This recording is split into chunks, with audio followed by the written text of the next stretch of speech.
those are very important indeed for the effective implementation of the convention and also in the coming new agreement. So we are now third time celebrating the Gender Day, not Women's Day, but what we are trying to achieve is that women could actively participate in implementation of the mitigation and adaptation and have equal access to the means of implementation. I'm meaning money in concrete terms, so to the Green Climate Fund, technology and capacity building. And as this is the third time now in the history of the UNFCCC, we are discussing this during the whole day, which we have been calling Gender Day.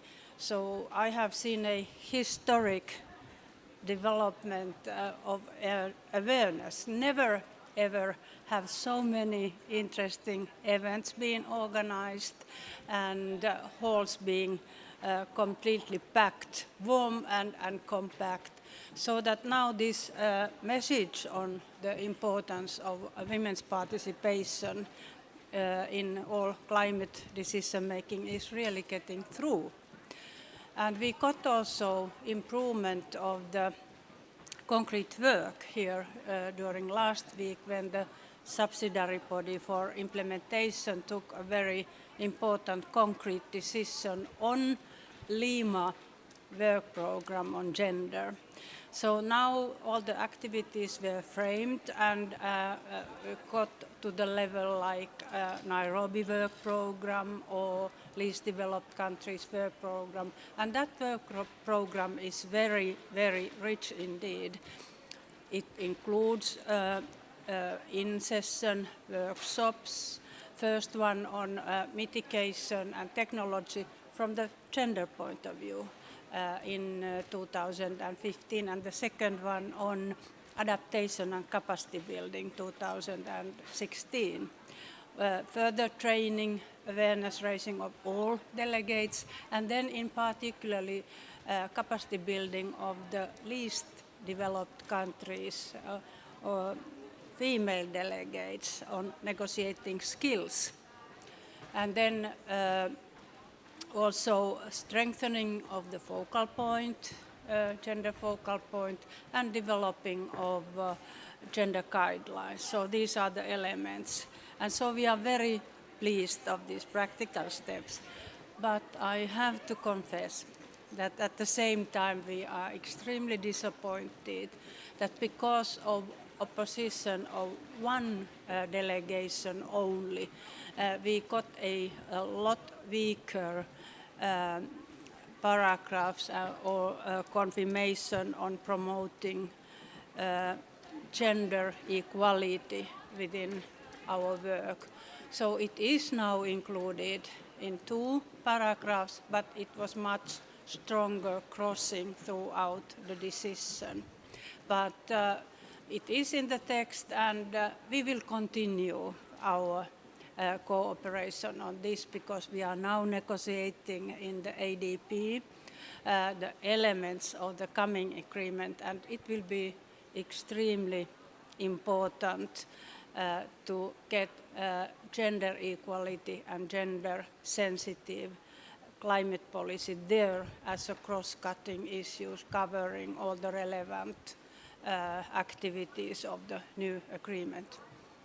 So Finland has been one of the most progressive countries in the world working on gender equality, right? So how do you see, what have been the initiatives in Finland and programs working on improving gender equality, and what is Finland bringing to the table to the negotiations in terms of including gender equality issues into the draft text? So we have indeed been very active. We started quite soon after the Bali when we got the mandate to start negotiations, this new agreement. And then we were analyzing the situation. So we thought that how can this new agreement become effective? And then we thought that one solution, and very important solution, would be the active participation of women, starting even in the composition of the national delegations to COPs and other meetings, and then in being represented in the various bodies of the convention. The representation of women has been so low than something like below 30% definitely. And then in various bodies it can be so low as 10%, varying between 10 and 30. And we thought that this is not right. This is not reflecting the situation on the field, where women do the most of the work related to adaptation, for instance.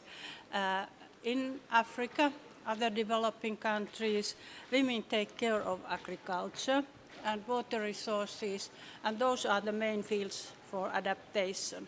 Then if I'm thinking my own country, Finland and other developed countries, women can take very important decisions on the household levels, on the energy consumption, water consumption, sorting of waste, and then also on daily purchasing decisions, what kind of food they are buying for the family. And that will have very important role in future implementation.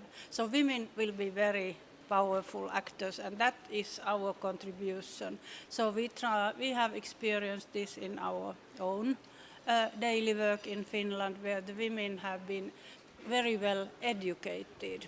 Education of girls and women is the answer to where you can start. We had at the very early stage free education and equal opportunities for access to education, and that has led to the fact that in our parliament and government, for instance, women are equally represented. The figures are almost equal. And then now women are coming also very forcefully to business, so to economic sector, and of course they have always been very active in civil society. So our very practical experience is our contribution to these discussions, and we hope that we can share our experiences and that it will be reflected also in the future agreement, like I said.